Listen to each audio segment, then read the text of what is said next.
appelle à la responsabilité des parents. Nous tous, nous sommes parents dans cette salle.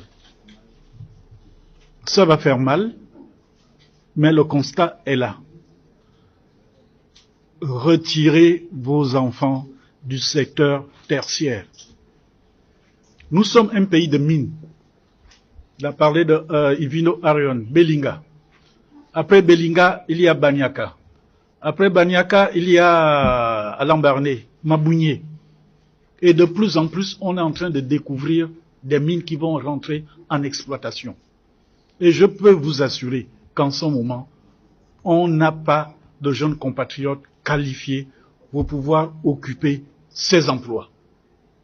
S'il faut perdre une année pour refaire les mathématiques, les sciences physiques, tout ce que vous voulez, vaut mieux financer cette période pour que l'enfant puisse s'en sortir plus tard. Sinon, ce sont des problèmes que vous allez avoir dans les bras. Parce que ça fait mal aux parents de voir votre enfant qui a fait des études, qui est diplômé de l'enseignement supérieur et qui ne trouve pas du boulot. C'est briser un rêve. Donc les parents doivent accompagner leurs enfants au jour d'aujourd'hui. Nous sommes un pays de forêt. 80% de notre territoire est couvert de forêt. Mais allez en coque. Il y a très peu de jeunes Gabonais, je dis diplômés, certifiés, pour pouvoir travailler dans les usines de transformation de bois en coque. On en a pris, mais au niveau des simples ouvriers. Mais des ouvriers qualifiés, des techniciens supérieurs, il y en a pas assez. Et je peux vous assurer que ces personnes ne meurent pas de faim. Ils sont bien payés. C'est ce qui a fait la richesse de nos parents. À l'époque des indépendances, les premiers millionnaires sortaient de la forêt. Les premiers millionnaires, c'était Oletem, Café et Cacao. Ils ont envoyé leurs enfants faire des études, financées par eux. Aujourd'hui, c'est l'élevage. Mais malheureusement, il n'y a personne, pratiquement personne. Donc, il y a beaucoup de niches d'emploi. Il faut seulement chercher à les identifier et accepter cette formation qui n'est pas une formation au rabais. Vous êtes docteur en psychologie sociale, vous rentrez dans la fonction publique, vous avez 300 000 francs. N'est-ce pas? Les fonctionnaires qui sont là. Mais vous travaillez en coque, vous avez 800 000. Les grutiers qui sont à Ovendo en train de soulever les conteneurs, ils sont mieux payés que les fonctionnaires A1. Donc il y a des niches, c'est pour ça que je disais, c'est un constat alarmant de voir que les Gabonais sont au chômage dans leur pays et les étrangers trouvent du travail. Parce qu'ils ont compris. Ils se sont lancés dans la technique, dans la technologie. Aujourd'hui, nous avons des avenirs dans le numérique. Formez, envoyez vos enfants dans le numérique, dans la forêt, dans la foresterie. Il y a plein de travail parce que c'est moi qui signe tous les jours les autres demandes d'autorisation d'emploi. Je vous ai dit, l'année 2024, c'était 4 000 que j'ai signé.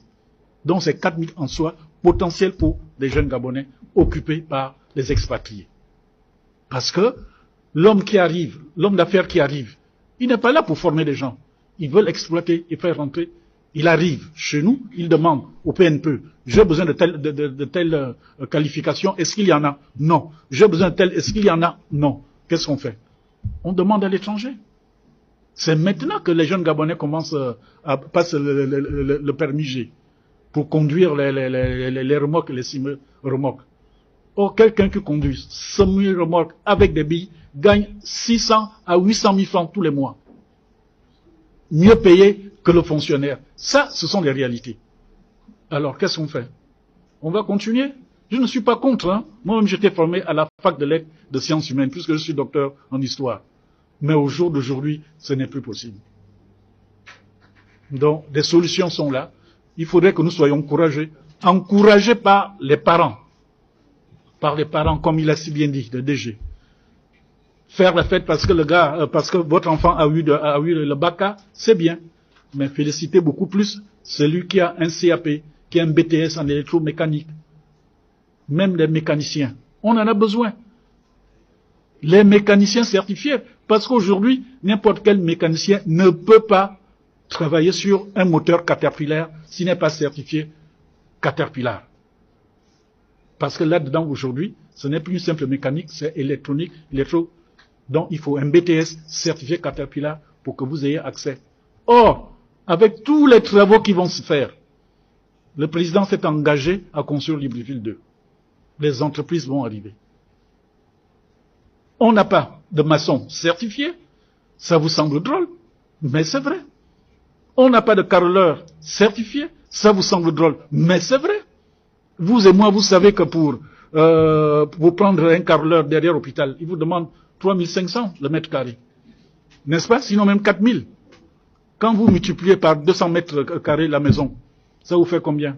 800 000. Qu'il gagne en 3 ou 4 jours.